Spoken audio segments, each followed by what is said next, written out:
da da da. What's going on, prospectors? Dig Daddy out here in the shed bringing you another episode of Backyard Prospecting. And today, I've got nothing for you. I don't have any pay dirt to run. But what I do have is some ore. Now, we played with a little bit of ore on the live stream once upon a time, depending on when you're watching this video. And I just thought I'd like to go over the whole process of how and what you do when you got a box of ore sitting in your shed. Because ore comes in a lot of different sizes, from really crushed down stuff to big chunky chunks. So you got to work it. You gotta break it down, and there's only a couple ways to do it. I mean, there's plenty of ways to do that, but there's a couple of ways to do it here in my shed. And so I'm going to go over that with you a little bit today. Now, I bought some ore from a guy on Facebook. He's out of Arizona. Sent me a big ass box of ore. Wasn't really all that well packaged up because the box just blew out, and I got dirt everywhere here now. But I figured, it's probably time that I do something with this stuff. So, like I say, I'm going to show you what it's about, show you what it looks like, show you what some of it looks like here before we do anything with it. And this is it. Some of it anyways. There's a bunch back there. Bucket down on the floor behind all that mess. But this is a little sampling here of some rocks. Some of that finer material, the dust, and pretty much everything in between. Now, what this material looks like when it's cleaned up is just like a crystally. There's a lot of quartz in there. Some basalt, looks like. Just a real mixed conglomerate. And this is what you would call decomposing material, because some of it, not this piece, but some of it is really, really weak and breaks apart with the minimal amount of effort. And out of that stuff is where your gold comes from. The pieces that got caught up, and then these pieces start to erode away and disintegrate, and it releases the gold into the world. So that's where it comes from. That's what it's all about. Now we're going to speed that process up by crushing some down. I got my electric crusher as well as my little my pot smasher. We'll have to use the smasher for the bigger pieces, but once we get it down to a certain size, we can fit that in the powered crusher and make the work a whole lot easier. Now, a couple things that you want to make sure that you have before you start crushing any kind of rock material. If you have a powered crusher, that thing is going to be loud. So get yourself some earphones, some earbuds. They don't have to be Bluetooth. You can have whatever color teeth you want. But these will protect your ears. Pop them in, it won't be so loud, your ears won't be ringing at the end of the day. Especially if you're on it for hours. Another really, really important thing that gets overlooked a lot when crushing rock is a respirator. Something to filter the shit out so it doesn't get into your lungs. Because you don't want this stuff in your lungs. That's the worst thing. Silica in your lungs, really, really bad. Cancer is bad. So, you need to protect yourself. Get yourself a respirator for any time you're crushing any kind of ore or rocks, especially minerals. High concentration minerals, you get that shit in your lungs and you're in big trouble. Things like apatite have a very high toxicity and you don't want to be breathing that stuff in. So, respirator is your best friend. So get one of these, get some of those. You can get these hella cheap in a big pack on eBay or Amazon. Get yourself some, throw them in your gun bag, throw them in your rock crushing bag. Wherever you need to keep them there. Keep yourself safe. And so that's what we're going to do today. I'm going to set all this shit up. And we're going to crush a little bit of rock. We'll do the first stuff first before we fire anything up. I'm going to move you over here to the classifiers down on the floor. And we'll get to it. So let's go. Alright, well, we got our classifiers and we got a bucket of material. Now,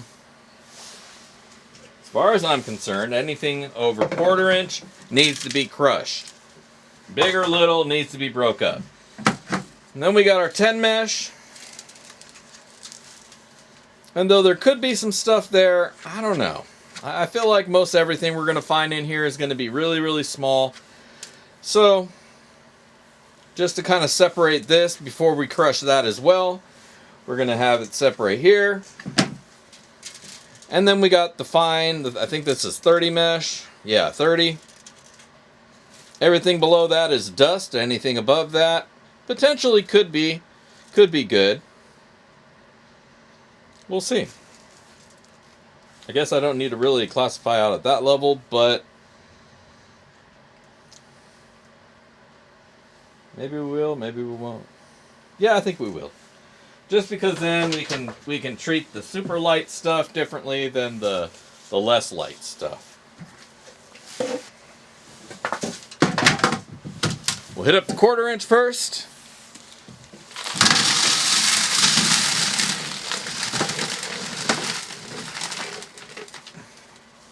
As you can see, that leaves us with a lot of big pieces.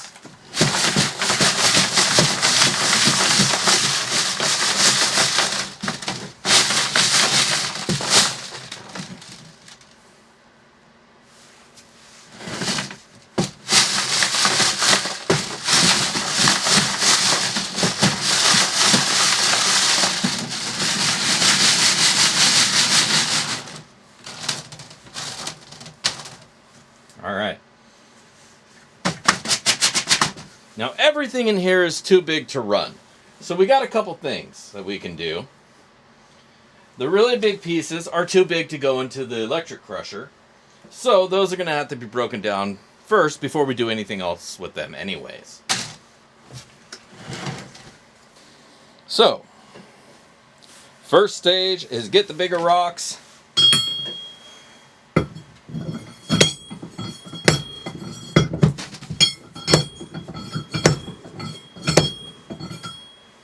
Make them small.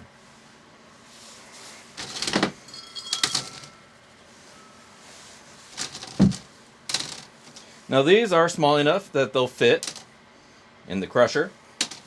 We don't really got to do anything else with that.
All right, we are back.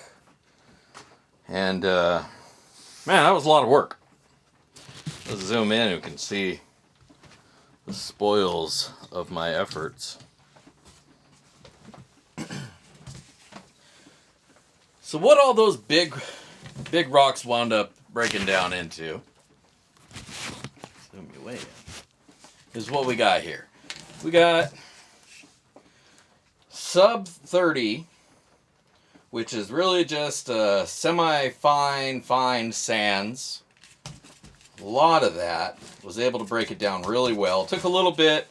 Went through a couple batteries on that grind, on the grinder, angle grinder slash rock crusher. Couple larger, nope, those are just dusty chunks. Very fine stuff. This is going to make a wonderful shade of milkshake in my water. So we'll probably just do a little bit of panning here and there as we go through it. I don't know if I'm really going to go through anything here today, just because it took quite a while to go through what we have broken down. But this is what we got. Now, this is all the stuff above 30 that's still left. I had a little left over from the last time I ran through it, as well as what I wound up after the battery died.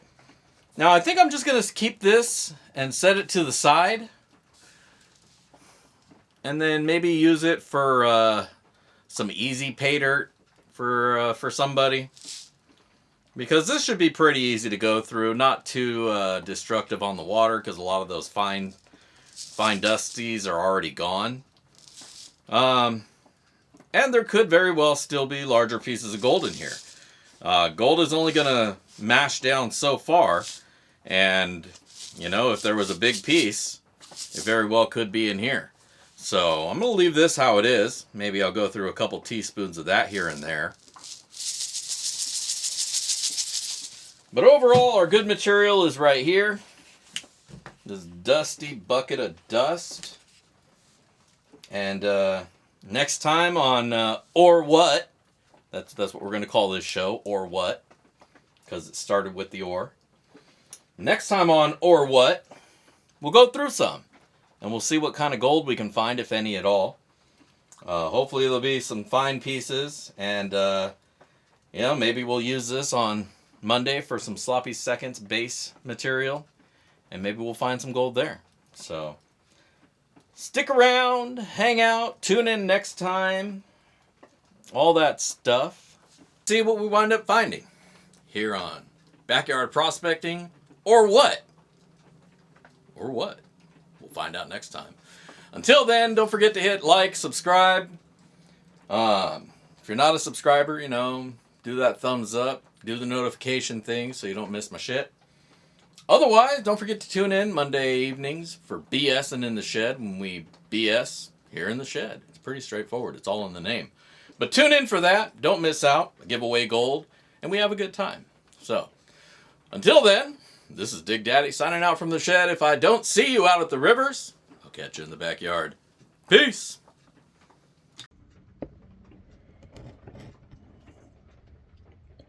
Ooh, we finding some shiny.